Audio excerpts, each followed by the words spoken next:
This week's Sedra is Parshas Mishpotim. I'd like to dedicate my Dvar Torah to a friend of mine who passed away last week, Binyamin Akiva ben Shlomo. May his neshama have an aliyah. In Shemos, Kaf Gimel, Posuk Hey, we read, Ki sireh chamor sonacho, rovetz tachas mas'o, v'chaldalto me'azov lo, azov ta'azov imo. Rashi says, in order to explain this, to be able to translate this, we have to understand it's bitmiyah, it's a rhetorical question.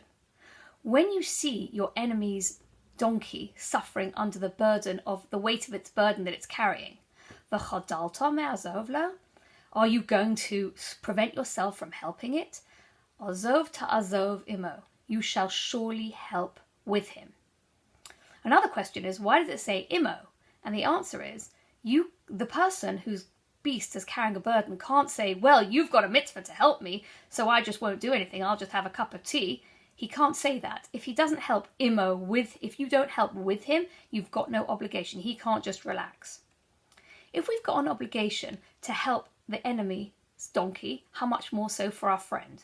But there is a separate mitzvah in Dvar Kaf Beis Posuk Daled. And the Sefer HaChinוך, who enumerates the 613 mitzvahs in his publication, like 13th century Spain, but it's actually published anonymously, so we don't know who, counts those mitzvahs in Devarim as number 540 and 541. But this posuk that we're talking about in Parshas Mishpotim is mitzvah number 80. And when he speaks about it, he links these three mitzvahs together, helping your enemy's donkey and your friend's donkey. And he says the following.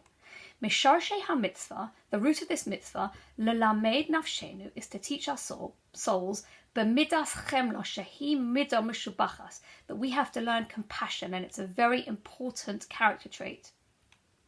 Ve'en sorich lomar shechovo aleinu lachmo al ha'ish hamitzta'eh begufo, and it goes without saying that we have an obligation to have compassion on a person in pain in his body.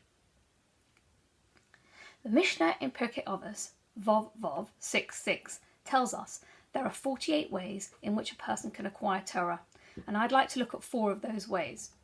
B'shmias ha'ozen, with attentive listening with your ear, really paying attention. B'vinas halev, an understanding heart.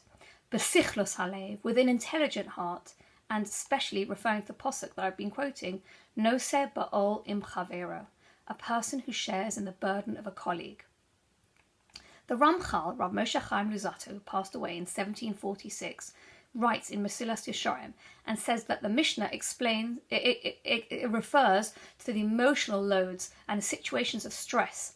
Of course, it definitely also means a person's physically carrying a burden, like if it's a mitzvah to help someone who's carrying luggage or heavy bags, etc., etc. The Pasuk in Parshas Mishpotim says, Ki sireh chamor sonacha, if you see the burden of your enemy. So actually, a lot of the Mefarshim say, if you don't see it, you don't have an obligation to help your enemy carry the burden that his donkey is bearing. How near do you have to be? All the Mefarshim go into asking questions like that. The question is, what about seeing the burden of our friends? What happens like now we're isolating, we can't see each other, there's social distancing, we can't actually see what our friends are going through. Another friend of mine who passed away in 2019, Linda Lyons, taught me the following thing. And she says, in Shemos Gimel Posuk Daled, we see that when Moshe is standing at the burning bush, Hashem notices that Moshe notices that the bush is burning. Shemos Gimel Posuk Daled, Vayar Hashem ki tsar liros, that Hashem saw that Moshe turned to see. Maybe the bush was on fire forever. We have no idea. But the point is, Moshe saw the bush and thought, hey, what's going on there? And he turned to see. Perhaps that's why Moshe was appointed the leader of Bnei Israel, because he saw something and he noticed it and he stopped and paid attention. In our own lives today, how many people are suffering right now? What we need to do is we need to do the following. We need to do kisar liros. We need to turn and see. We need to pay attention. Ki sireh chamor sonacha, only if you see your enemy's donkey carrying a burden. We have to be more like Moshe Rabbeinu. And this week, I'd like everyone to try and make an effort to be like Moshe. Kisor liros, he turned to see. Look around. Think about things people say and people don't say. Things we see and things we don't see. And think, who is suffering right now? Who would benefit from a little message of encouragement? And I'm sure that that there are a lot of people, even if it's not so obvious to us. I think everybody, if you can each try and make an effort, although I know a lot of people are doing this all the time, to try and do something, reach out to someone and just say hi and good Shabbos. I hope everybody has a good week.